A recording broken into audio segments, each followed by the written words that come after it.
They say you can't buy happiness, but you can win it in the closing seconds of an eBay auction.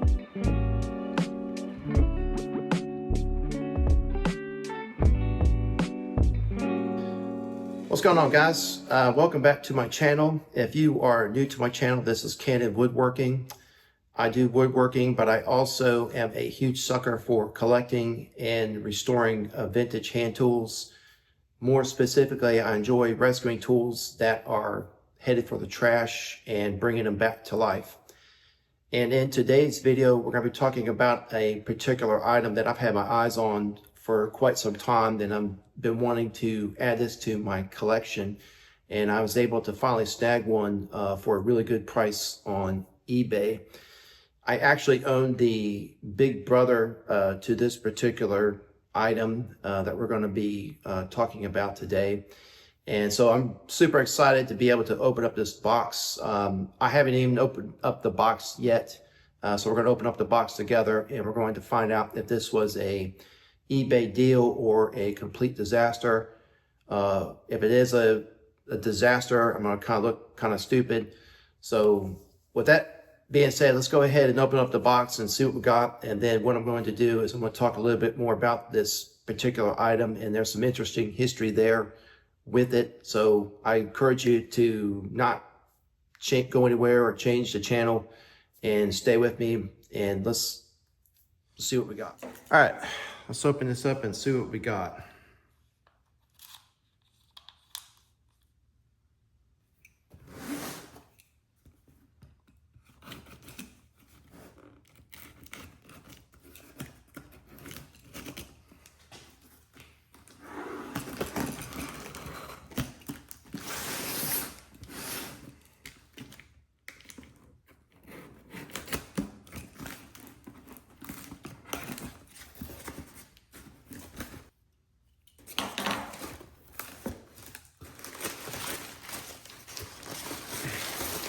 It's definitely pretty well packaged.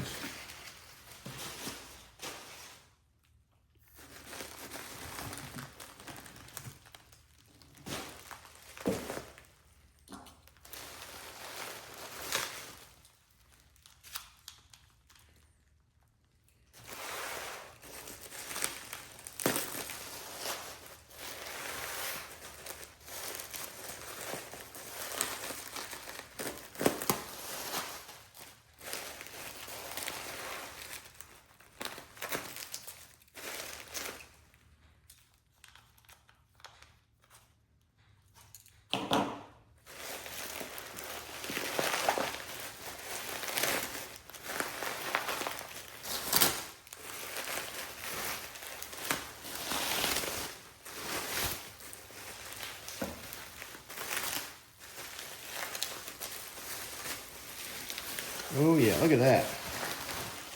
Hot dog.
All right, folks, in case you don't know what this is, or for those of you that work with hand tools, you probably recognize what this is. This is a hand plane.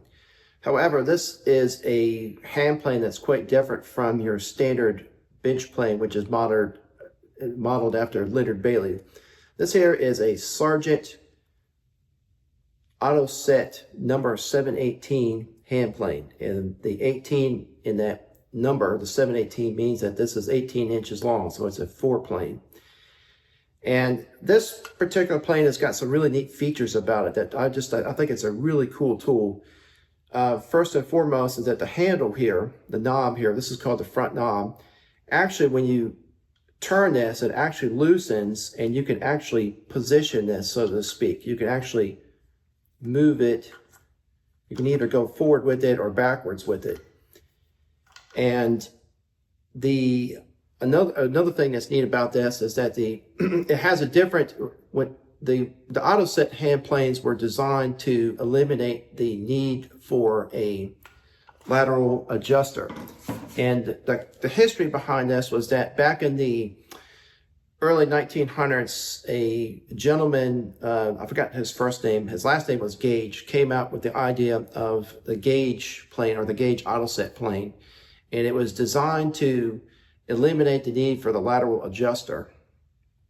In other words, when you are using a bench plane, part of getting it set up is having to, you got to take the blade out, you got to sharpen it, and then you got to basically reset the hand plane back up all over again, and dialing your depth in the lateral adjuster.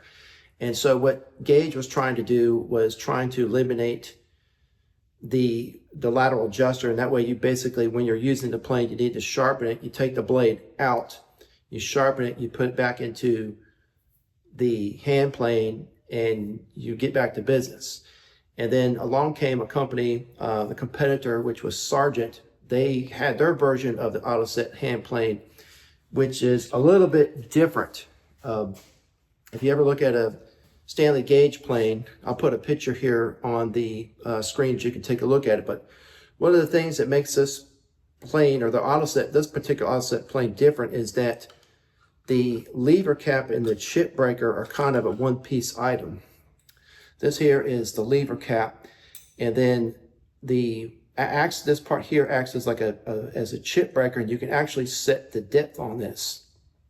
And actually, when the plane was designed to eliminate the lateral adjuster, the Sargent plane, I don't know if you can see that there, has a lateral adjuster as well as a depth adjuster there. And the neat thing about this is that you basically take this out, you sharpen the blade, you put it back in there. You put this piece back in, you tighten it down, you set your depth, and away you go. And I think this particular design is a little bit better execution of the Stanley Gage planes. I actually have 3 of them. I have the number 7, the Stanley Gage number 7. I have a number 6, and then I have a number 4.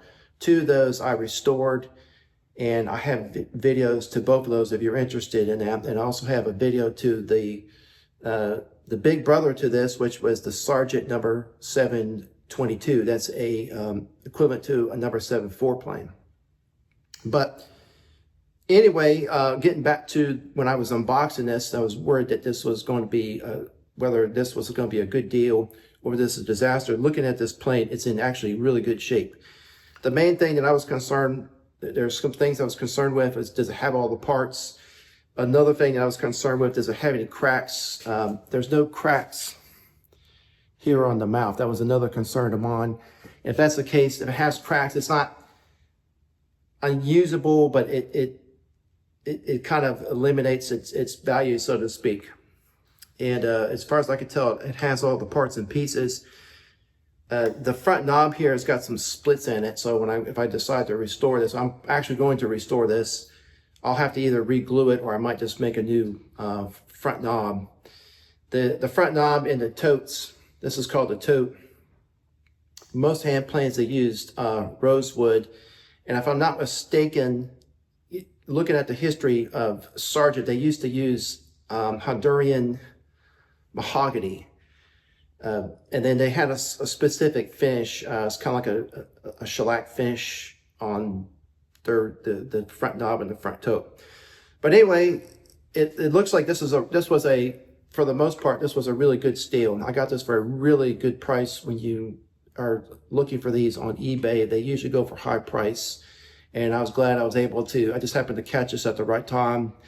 I put in a bid at the last minute, and I won the auction. And I got this for about $70. Usually these go for over $100. number 722 definitely goes for well over $200 in as is condition, the last time I checked at least.